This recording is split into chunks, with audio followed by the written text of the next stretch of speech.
जय श्री राम मेरे बिहारवासियों। आज मैं कुछ बात बताऊंगा और आप लोगों इस बात को ध्यान से सुनिएगा। देखिए, साइंस के हिसाब से आज से 450 करोड़ साल पहले डायनासोर का इस पृथ्वी पे राज चलता था और हम मानवों का एक बंदर से उत्पत्ति हुई है। साइंस के हिसाब से ये होता है और हमारे शास्त्र के हिसाब से ब्रह्मा जी हैं, वो हम लोगों को इस पृथ्वी पे उतारे हैं। और पहला मनु का नाम है, पहला जो पृथ्वी पे उतरा उसका नाम मनु है। और ये ब्रह्मा जी का पुत्र हैं और उन्हीं से हम लोगों का इतना संख्या बढ़ी हुई है। और मैं बताना चाहूँगा कि हजारों साल पहले श्री राम जी, हजारों साल पहले त्रेता युग था और उसमें श्री राम जी थे। और वो सब संतों हम लोगों को संकेत ये देते हैं कि अगर हम कलयुग में हैं तो हमारे पास 5 अंगुलियां हैं, जिसमें 4 को दर्शाया गया है और एक हम लोग हैं जो इस पांचों अंगुली को बराबर करके चला सकते हैं।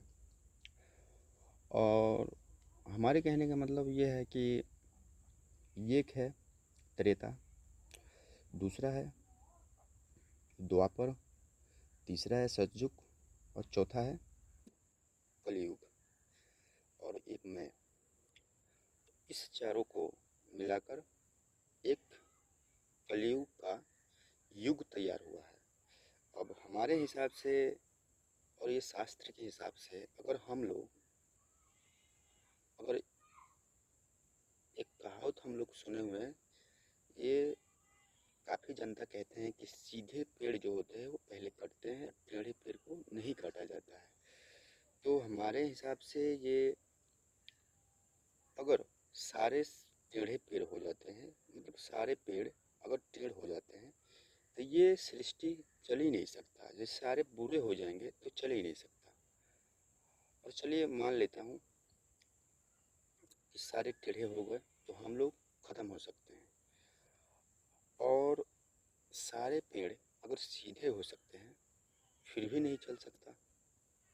आप लोग सोच सकते हैं कि अगर सारे मनो, इंसान हुआ, जानवर हुआ, सारे सीधे हो गए, सारे अगर मतलब सही काम करने लगे तो ये सृष्टि चल ही नहीं सकता।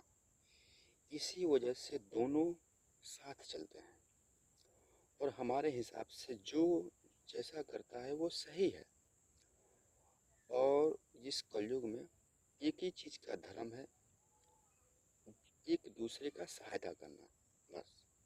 इसके अलावा हमारे पास, अगर आप पूजा पाठ नहीं करते हैं, भगवान को नहीं मानते, आप, अगर मैं मुसलमानों की भी बात करता हूँ, अगर वो अगर अल्लाह भगवान को नहीं मानते, कोई बात नहीं, इससे कोई दिक्कत नहीं होगा। भगवान आपको नहीं बोल रहे हैं या अल्लाह भगवान आपको नहीं बोल रहे हैं कि आप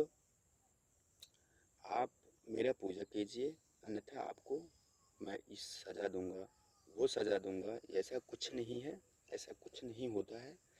हमें एक चीज़ का निभाना चाहिए, क्योंकि हम जो ऐसा करते हैं कि एक दूसरे को मदद करते हैं, एक दूसरे को सहायता करते हैं। जैसे कि हमारे सामने एक गरीब है और उसका पेट भरना, उसका ख्याल रखना, एक दूसरे का ख्याल रखेंगे, यही हमारा धर्म है और यही हमारा कर्म है, बस। इसके अलावा कुछ नहीं है। अगर हम कहेंगे हिंदुओं को, मैं भी एक हिंदू हूँ और मैं भी भगवान का मानता हूँ, भगवान श्री राम को मानता हूँ मैं। और हमारे हिसाब से दूसरों का पेट देखना, दूसरों का खुशी देखना, अगर हमारे दिल में खुशी होता है, यही सबसे बड़ा पूजा है, सबसे बड़ा धर्म है और मेरा कर्म भी है। बस इससे अलावा कुछ नहीं है।